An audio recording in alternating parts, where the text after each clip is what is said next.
Hey y'all, what's up? It's your girl Tay, and I'm here for Love and Hip Hop New York Review Season 6, Episode 2. I got the episode early, so that's why I'm doing this review now. Um, I'm not sure if any other YouTuber, excuse me, if any other YouTuber has watched the episode yet, or if they upload their review early, then I'll upload mine early. But if not, then I'll just wait till sometime on Monday to upload it. But let's just get into it. I'm not gonna go in order in which the episode happened like I normally do. I'm gonna just do it by storylines this time. So yeah, let's just get into it. Cardi B and DJ Self. So we get an introduction to Cardi, and at this current time, she's still stripping, and we get an introduction to her. She's like, I'm that annoying dancer that talk hella shit on Instagram with the big titties or whatever. And we see this video of her talking about, ever since her Instagram got deleted, she been thinking about the more important things, family, friends, and love. And then she's like, psych, fuck all y'all. Fuck all y'all that got my Instagram deleted. This, that, and the third. She's explaining how DJ Self has been acting funny lately, and she doesn't know if he has somebody on the side, and she hate when he lies. And they, sit down at the strip club or whatever. They have a sit down, and she's telling him this stuff, and he was like, I don't got nobody. Like, I'm here with you, ma. I'm here with you, ma. Like, I don't know. For some reason, he just kind of gives me Stevie J tease a little bit in the way he just be trying to be all smooth when he say shit. I don't know. Maybe it's just me, but anyway, so we also know that he's trying to put her on in the music scene or whatever. Um, she talks. Brings up how she has a dude from that's currently locked up right now, and DJ Self knows about him, and she tells him like, my dude appreciate me more than you do, like whatever, because basically DJ Self is trying to get her to leave dude that's locked up for him, but she ain't about to do that, and he got somebody, like like she basically not about to get played.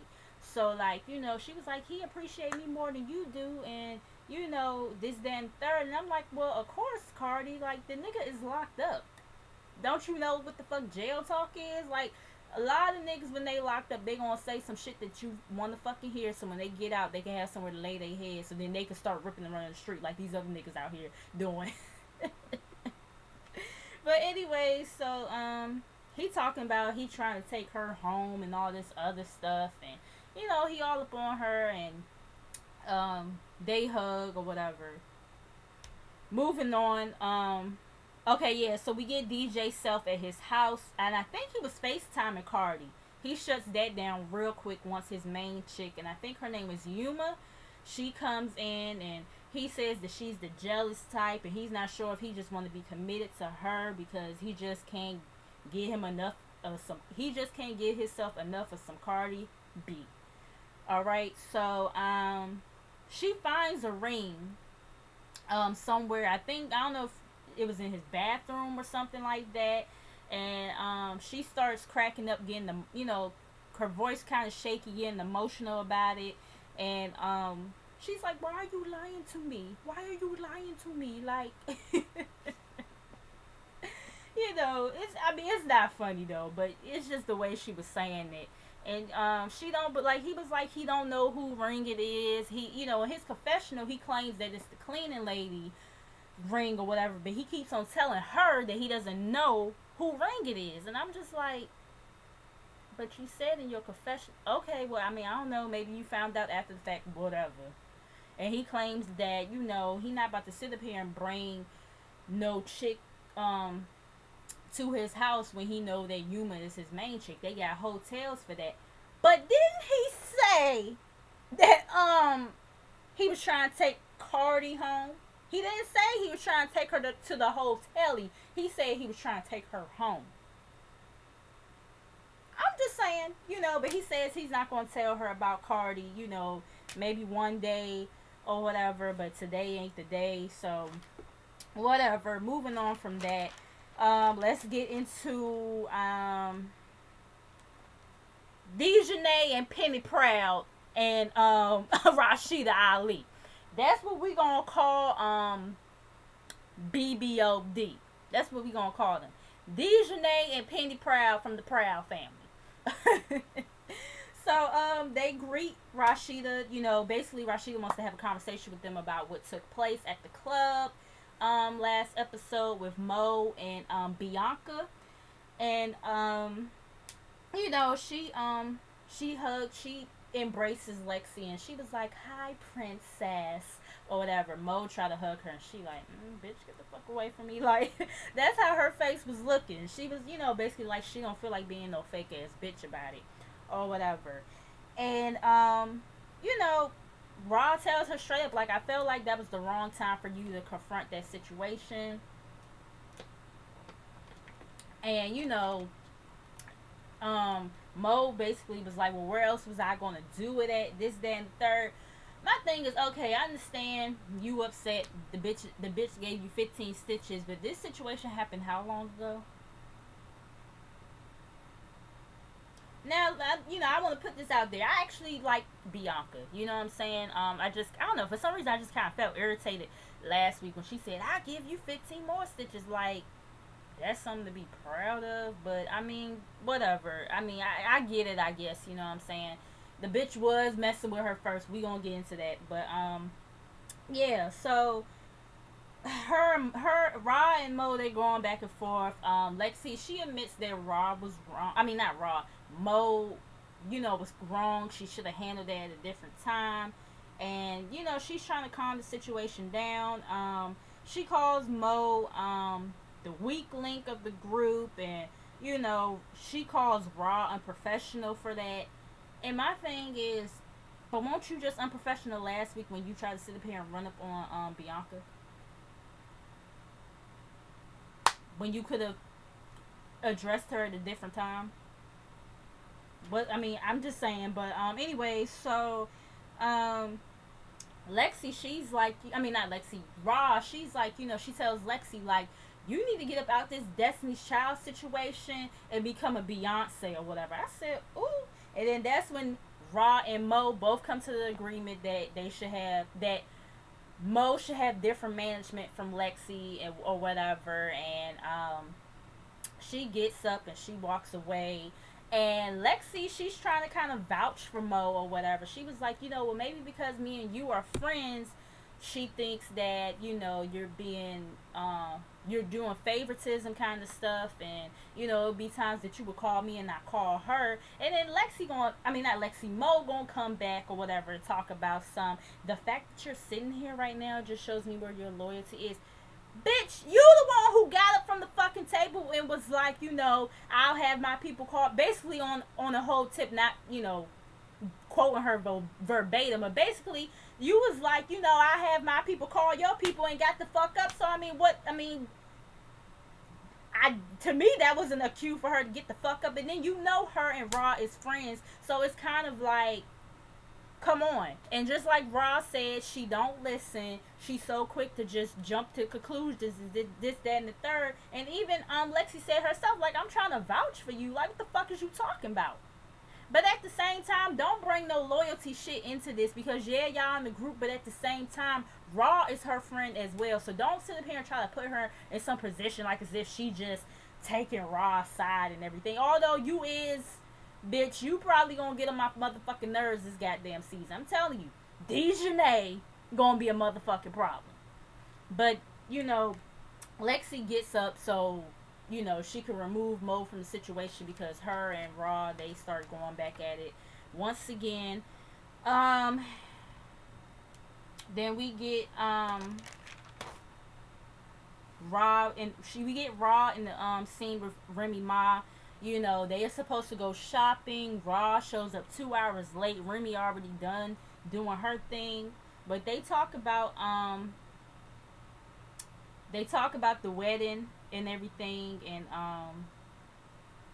Raw tells her about her situation with BBOD, and then that's when Remy tells her about the wedding and how she wants her to plan it or whatever.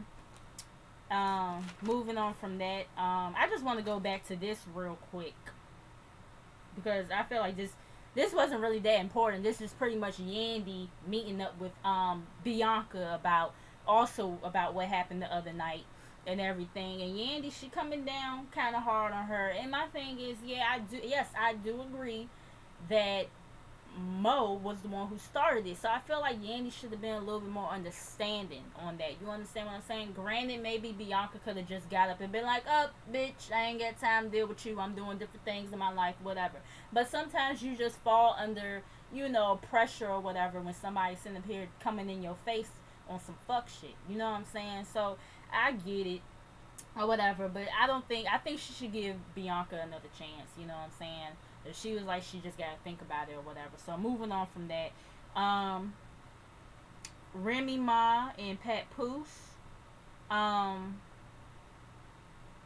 on, let me see. Hold on, y'all. Give me a minute. Okay, yeah, Remy Ma and Pat Poose. They meet up in the studio, and she runs it by Pat that she wants Rod to help her with the wedding, and he's not really feeling that too well. He's not too sure about Rod and everything, and he's being, that protective mode is coming in. He just don't want her to go back to jail because I guess he's saying part of the reason why she landed in jail in the first place because she was around the wrong people or something like that. But at the same time, she still was the one who pulled the trigger. You know what I'm saying? I mean, granted, yeah, the bitch should have never stole money from her, but at the ending result, Remy was the one who still pulled the trigger. So, but anyway, but he don't really know about Rod too much, and quite frankly, I'm gonna be honest, y'all, I don't like Rashida Ali on the real tip. Ever since that whole situation that happened with her and Tahiri, I just never liked her. Like, I'm sorry, just she rubbed me the wrong way with that shit. And he also, but anyways, he talks about how Remy's relationship with his daughter, his 18-year-old daughter, has kind of like went left ever since she got out of prison. And Remy is like, that's because she thinks she's grown and everything, and she don't want to listen, this, that, and the third. So they decide to have a meetup and everything. So they have their meetup with Remy's son, I believe, and then Pap's daughter. So he's asking about like what happened to her face. She got into another fight, and it seemed like she the fighting type. She likes to get into fights and everything, and she keeps on trying to say that it was self-defense, and they not really believing her. They was like, okay, maybe the first 2 times or something, but 4, 5, and 6 times, and you talking about self-defense, like, nah, it can't be. So they kind of reprimand her about that. And I guess, I don't know if they were saying that both of the kids blocked them on social media or if it was just the son. But, they not feeling that or whatever.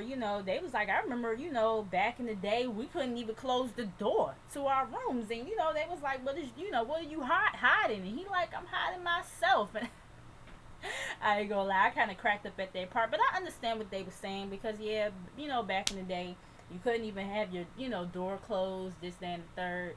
It wasn't a lot of privacy, but today, parents give their kids a lot of privacy, and that's why you hear about a lot of stuff happening, like abductions and Amber Alerts being out and some more. They asked the kids to be a part of the wedding. They agreed to it, whatever. Is there anything else I want to talk about before I get to this fuck shit? Oh yeah, I forgot I have to talk about Rich Dollaz and his daughter, his 16-year-old daughter Ashley. She's visiting from Memphis.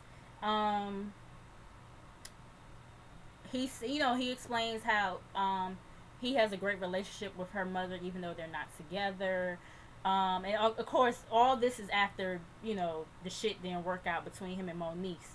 So he set some ground rules for her. She set some ground rules for him, and one of those rules was including having no women at the house. So he, says to her and vice versa, well, I don't want no little boys over here. And she was like, I don't know nobody here anyway. Like, and he was like, well, that's, that's even better, And so, he asked if she's a virgin, and she was like, like what? Like she didn't do all that, but she was laughing though. And then she finally, was just like, no, and he was like what? Like my, he was like my little baby is not so innocent or whatever. I was like, I mean, but cause she had a boyfriend in Memphis, but they broke up, and that's when he had asked her about the whole version stuff. He asked, "Does the mom know?" And she was like, "No." And he was like, "She keeping this from her mom?" Like, he was like, "I don't know. I can't keep this, and not say nothing or whatever." And I'm proud of Rich. You know what I'm saying? Like, he could have been an irresponsible parent and kept this from her mom, but the fact that he made the conscious decision to go ahead on and tell her, I appreciate that. I thought that was cool. And he admits, they have a moment. He admits to her, I want you to talk to me about anybody that you dating because I don't want you to date no guy that's like me. I said,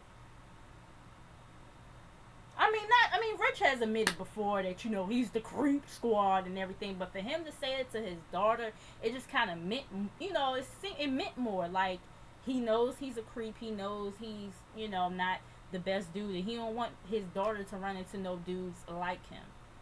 You know what I'm saying? And, she tears up a little bit, they hug it out. I thought that was cute. Rich, he meets up with his child's mother, Miracle, and she wants to go to the Dominican Republic and spread the gospel. So she wants Rich to keep their daughter for 2 years, but for the next 2 years, till she turns 18 or whatever. And at first, he kind of was startled by it a little bit because that's not what they had originally agreed to. But after, but then he was like, okay, I would be honored to do that, because he is considering the fact that, he has, spent enough time with his daughter throughout the years like he would have wanted to. And he brings up the fact that Ashley told him that she wasn't a virgin. Mama started kind of going off the hinges. She seemed like one of them type of moms that kind of tries to shelter her kids a little bit. You gotta be careful doing shit like that, because them the ones that will go buck wild. Alright? But she was like, did you hammer her? Like, tell her she can catch AIDS? The dude can leave her. She can get pregnant, this, that, and the third. And he like, whoa, slow down, like, this is only a one-time thing. Just calm down or whatever. She seems like she, got her head on straight. And, she's kind of having second thoughts about leaving or whatever. And he was like, don't worry, I got this. She's in good hands. And he, he made a little joke or whatever. And, he was like, by the way, she lost her virginity under your care. And they both started laughing about that. I mean, it is true, though. She did lose her virginity under your care. But, so let's get to the real bullshit that I'm pretty sure y'all want to hear me rant about. Hold on, let me find my notes on that fuckery. Okay. Tarver and Amina and Peter Guns. So we get Tarver and Amina. They meet up somewhere. Amina asks if Peter sleeps at Tarver's house. Tarver talking about some, well, not necessarily. And, Amina was like, that's not a good, she says in her confessional, that's not a good enough answer. Like, it's either like a yes or a no. And I'm like, Tara, she's on this whole tip where, it's not her responsibility. Peter should be telling her or whatever. Granted, yeah, it is Peter's responsibility to tell Amina what the fuck is up. But at the same time, I mean, damn, bitch, she fucking asked you. You could have just been like, you ain't had to sit up here and give some sarcastic answer where you could have just been like yay or nay. I mean, you ain't had to, it's just whatever. Moving on from that, Tarver claims that Peter says that him and Amina ain't together. Amina was like, that's not true, we are together. And, Tara was like, she don't give a fuck about who Peter is with. She was like, it's the fact that he still feel the need to lie about it or whatever. And Tara, she's kind of chastising Amina, of course, about the past. Once again, I'm so tired of hearing about the past. The past happened. Get over it. Like, I mean, yeah, the shit was wrong. It was flat out wrong. But I mean, like, come the fuck on. You sitting up here doing the same thing that she was doing now.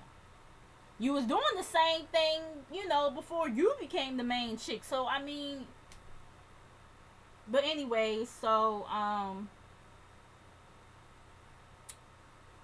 Amina says, I know Peter still loves you and everything, this, that, and third, and wants to be with you. And she was like, Tara was like, well, why would you want to be with somebody that wants to be with somebody else? And she was, and Amina was like, because I don't give up. I'm just like,